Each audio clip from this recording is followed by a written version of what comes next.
మీరు ఈ క్రైస్తవ ఉద్యమంలోనికి న్యాయం పట్ల పోరాడాలని చెప్పి మీరు ఏ ఉద్దేశంతో ఎలా ఎంటర్ అయ్యారు? 2009వ సంవత్సరంలో నేను చాలా మనుషుల చేత నలగొట్టబడ్డాను. కేవలం యేసు ప్రభు సేవలో ఉన్నందుకు నేను ఎదుర్కొన్న అవమానాలు ఇంత అంత కాదు. మాటలతో చెప్పలేనన్ని అవమానాలను ఎదుర్కొన్నాను. నా అభివృద్ధిని సమాజం జీర్ణించుకోలేకపోయింది, తోటి సేవకులు జీర్ణించుకోలేకపోయారు. అక్కడ ఉన్నటువంటి రాజుగారు ఒక ఆయనకి ఎక్కేశారు. మీ కళ్ళ ముందు పెద్దోడైపోతున్నాడు. ఎక్కడో మాలిపిల్లిలో ఉండాల్సిన చర్చిని రోడ్ సైడ్కి తీసుకొచ్చాడు. ఒక అనామకుడుగా వచ్చి కళ్ళ ముందు పెద్దోడైపోతున్నాడు. ఇప్పుడు మీరు అడ్డుకోపోతే రేపు పొద్దున్న ఆడు కాళ్ళ మీద కాలేసి కూర్చుంటాడు, అక్కడ అని దాటుకుంటూ మీరు వెళ్ళాలి అని ఇలాంటి పనికిమాలిన మాటలన్నీ కూడా ఎక్కేసి పక్క గ్రామానికి చెందినటువంటి ఒక రాజుగారి ద్వారా లిటిగేషన్ పెట్టించారు. ఆ చర్చి నిర్మాణాన్ని అడ్డుకోవాలని ప్రయత్నం చేస్తే అప్పటి ఎమ్మెల్యే గారు శివరామరాజు గారు ఆయన మాకెంతో సహకరించారు. 2011లో ఫిబ్రవరి నెలలో 10వ తారీఖున అర్ధరాత్రి 12 గంటల టైంలో పోలీసు వారు వచ్చి నన్ను, నా భార్యని, మా నాన్నగారిని అరెస్ట్ చేసి తీసుకెళ్లారు. వాళ్ళు ఎక్కడికి తీసుకెళ్తున్నారో కూడా మాకు తెలియదు. తెల్లారేసరికి ప్రార్థనా మందిరాన్ని కూల్చేశారు. మా చర్చ్ కూల్చేస్తున్నటువంటి సందర్భంలో జరిగిన ఈ సన్నివేశాలు ఇవి. ఒక వ్యక్తిని సంతృప్తి పరచడానికి మొత్తం వ్యవస్థ అంతా ఆ రోజు నన్ను ఇబ్బంది పెట్టారు. రోడ్ల మీద ధర్నాలు చేశాం, రోడ్ల మీద ఆరాధనలు చేశాం, వారం రోజుల పాటు నిరాహార దీక్ష చేశాం, ఆమరణ నిరాహార దీక్ష. అధికారం అనేటటువంటిది అన్యాయం చేయాలనే వాడి పక్షంగా ఉన్నప్పుడు న్యాయం కోసం ఎంత కొట్లాడినా న్యాయం జరిగినటువంటి దాఖలాలు కనిపించలేదు. అప్పట్లో క్రైస్తవ నాయకులుగా ముందుకొచ్చినటువంటి వాళ్ళని కూడా వెనక్కలాగారు. లోపు ఎవరైతే రాజుగారు చర్చిని కూల్చటానికి కంకణం కట్టుకుని పనిచేస్తున్నారో ఆయన హఠాత్తుగా చనిపోయాడు. చనిపోగానే ఒక భయం అనేటటువంటిది జనాల్లో వచ్చింది. ఎందుకని? ఫలానా పాస్టర్ గారు ప్రార్థనా మందిరం కట్టుకుంటూ ఉంటే ఆయన్ని కంటి నిండా నిద్రపోనివ్వలేదు, కడుపు నిండా అన్నం తినలేదు, ఇంత బాధ పెట్టారు, ఇంత నలిపితే దేవుడు చూశాడు అనే అభిప్రాయం జనాలు చెప్పుకున్నారు. జనాల్లో ఒక భయం వచ్చింది. ఆ క్షత్రియ కమ్యూనిటీలో ఒక కుటుంబం నన్ను బాధ పెడితే అదే క్షత్రియ కుటుంబంలో ఇంకొక కుటుంబానికి చెందినటువంటి వ్యక్తి పడగొట్టిన చర్చిని కట్టడానికి ఆయన పూనుకున్నారు. అంటే ఒక రాజుగారు చర్చిని పడగొట్టించడానికి కారణమైతే ఇంకొక రాజుగారు మా చర్చి కట్టడానికి కారణమయ్యారు. 2011వ సంవత్సరంలో మా చర్చిని కూల్చివేశారండి. కూల్చివేసిన తర్వాత మా నాన్నగారు ఆ కూల్చివేసిన సందర్భాన్ని ఆయన మనసులో పెట్టుకుని హార్ట్ అటాక్తో ఆయన చనిపోవడం జరిగింది. చనిపోయిన తర్వాత మా బంధుమిత్రులు అందరూ వచ్చారు.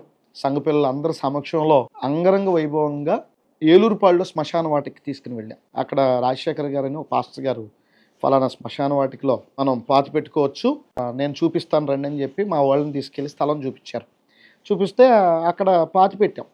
పాతి పెట్టిన తర్వాత విశ్వ హిందూ పరిషత్ వాళ్ళు అప్పటికే ఈ చర్చ్ గొడవలు ఇవన్నీ ఉన్నాయి కదా, జరిగిన పరిణామాలన్నింటినీ మనసులో పెట్టుకుని ఇంకా మమ్మల్ని ఇబ్బంది పెట్టాలనేటటువంటి ఉద్దేశంతో మా నాన్నగారి మరణాన్ని ఆసరాగా చేసుకుని క్రైస్తవ విశ్వాసం పెరట చేసిన ఈ సమాధి హిందూ శ్మశాన వాటికలోకి వచ్చేసింది, ఇది హిందూ శ్మశాన వాటిక పరిధిలో ఉంది అని చెప్పేసేసి అంతకుముందు చాలామంది అక్కడ సమాధి కార్యక్రమాలు జరిగాయి. కానీ విశ్వ హిందూ పరిషత్ వాళ్ళని గ్రామస్తులు కొంతమంది వాళ్ళతో కుమ్మక్కై వాళ్ళని రప్పించి అప్పటికి 7 రోజులు అయిందండి సమాధి చేసి. 7వ రోజు మా నాన్నగారి యొక్క జ్ఞాపకార్థ కూడిక జరుగుతుంది. ఈ లోపు ఆ రోజే కొంతమంది విశ్వ హిందూ పరిషత్ కార్యకర్తలను రప్పించి ఊళ్ళోకి ఆ శ్మశాన వాటికలోకి తీసుకెళ్ళి మేము సమాధి చేసిన సమాధి తవ్వేసి ఆ బాక్స్ బయట పెట్టేశారండి. అసలు దేశ చరిత్రలో ఎవరి విషయంలో కూడా ఇలా జరిగి ఉండదేమో. ఆ వార్త జ్ఞాపకార్థ కూటంలో ఉన్న నా దగ్గరికి వచ్చేసరికి పాస్టర్స్ ఫెలోషిప్ నాయకులకు ఫోన్ చేశారండి, వాళ్ళు రాలా. పెద్దలు అనుకున్న వాళ్ళకి ఫోన్ చేశారండి, వాళ్ళు రాలా.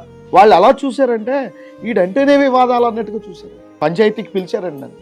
అప్పటికే పంచాయతీ దగ్గర ఒక 700-800 మంది జనం గుమిగూడిపోయి ఆడు కనబడితే అని చంపేస్తా, ఆడు బాబు దగ్గరే ఆడు సమాధి చేసేస్తా. ఆ ఊరి పౌరుణ్ణి కదా నేను. పోలీసు వాళ్ళు ఏం చేశారంటే దొడ్డిదారిని వెనక్కి నుంచి పంచాయతీ ఆఫీసులకు తీసుకెళ్లారు.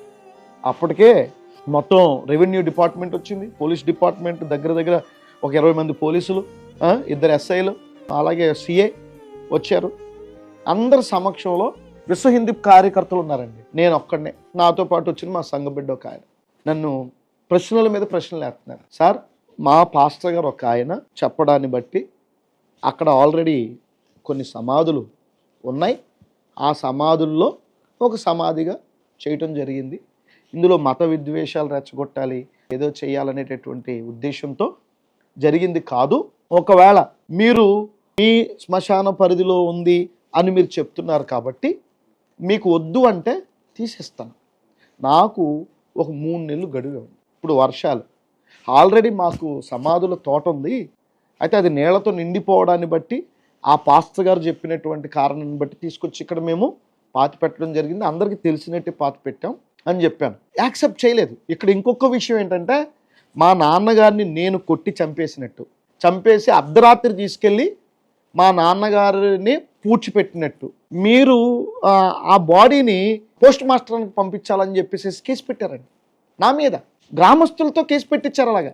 అలా కేసు పెట్టించి ఆ కేసుకి రెస్పాండ్ అవ్వకపోతే అప్పుడు విశ్వ హిందూ పరిషత్ వాళ్ళని తీసుకొచ్చి తవ్వేశారండి. తవ్వేసి ఒక పగలు ఒక రాత్రి ఆ శ్మశాన వాటికలో ఆ పెట్టిని అలా బయట ఉంచారండి. చర్చి కూలిపోయినప్పుడు కూడా కలగని బాధ. చర్చి కూల్చివేస్తే అప్పట్లో 2011 సంవత్సరంలో 12,50,000 రూపాయలు నేను లాస్ అయ్యాను. అంత లాస్ జరిగినా నాకు ఆ బాధగానే అనిపించాల.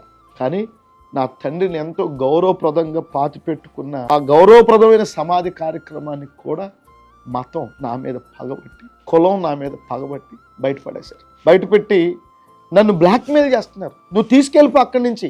అధికారులు కూడా, అంటే 100 మంది ఎటువైపు ఉంటే సామాన్యుడి పక్షంగా న్యాయం ఉన్నా మన పక్షంగా మాట్లాడేవారు. అక్కడ పరిస్థితి తెలిసింది, పోలీసు వాళ్ళకి తెలిసింది, కానీ గ్రామస్తుల పక్షంగా మాట్లాడుతున్నారు కానీ నా పక్షంగా మాట్లాడలేదు. నేను ఒకటే అడిగాను, ఎలా తీసుకెళ్తానండి? అది దుర్వాసన కొడుతుంది. నా స్థలంలో నేను తీసుకెళ్తే ఊళ్ళోకి రానిస్తారా? మీరు ప్రొటెక్షన్ ఇవ్వండి, కొన్ని తీసుకెళ్ళి పాత పెట్టుకుంటాను అంటే వాళ్ళు ప్రొటెక్షన్ ఇవ్వరంట, నేను తీసుకెళ్ళిపోవాలంట. అలాగా ఆగస్టు నెలలో అండి, ఇదే నెలలో 18వ తారీఖు అప్పుడు నాతో బలవంతంగా ఒక లెటర్ రాయించారు. మా నాన్నగారి శవపేటకి నేనే తీసుకెళ్ళి ఫలానా తారీఖు లోపల నేను ఖననం చేస్తాను, లేకపోతే చట్టపరంగా తీసుకోవాల్సిన చర్యలకు నేనే బాధ్యుడిని అవుతానని చెప్పి నాతో బలవంతంగా లెటర్ రాయించారు. ఇంకొక ఆప్షన్ కూడా నాకు ఇచ్చారు. ఏమని విశ్వ హిందూ పరిషత్ వాళ్ళు ఏమన్నారంటే, మీరు క్రైస్తవ్యాన్ని ప్రకటించారు కదా, ఇంతమంది క్రైస్తవులు ఉన్నారు కదా, ఎవరైనా స్థలం ఇస్తాడేమో వెళ్ళి అడగండి అని చెప్పేసి ఒక ఎస్ఐ గారిని నా చేతికి ఇచ్చి పంపించారు. అప్పటికి మా అమ్మ భర్త చనిపోయిన దుఃఖంలో ఉంటే క్రైస్తవుల దగ్గరికి వెళ్ళిందండి మా అమ్మ. ఇటు నుంచి ఇలా మారిస్తే సరిపోతుంది. ఆ క్రైస్తవ పెద్దలు ఏమన్నారు తెలుసా? 6 అడుగులు చోటు అడిగితే ఏమన్నారు తెలుసా? ఎప్పుడైనా కానికిచ్చాడా? ఎప్పుడైనా అట్టుపులకి వెళ్ళిచ్చాడా? సంఘానికి ఏమైనా చేశారా? స్థలం ఎందుకు ఇవ్వాలి? అలాగా భర్త చనిపోయిన నా తల్లి కాళ్ళ పడిన కొందరైతే బిషప్ గారిని అడిగి తీసుకోవాలన్నారు. చివరాకారికి ఎంత తిరిగినా రాలేదండి. అప్పుడు నిరాశతో రాత్రి 1 గంటకి పంచాయతీకి వస్తే ఆ 1 గంట దాకా వాళ్ళు ఉన్నారు, అందరూ ఉన్నారు.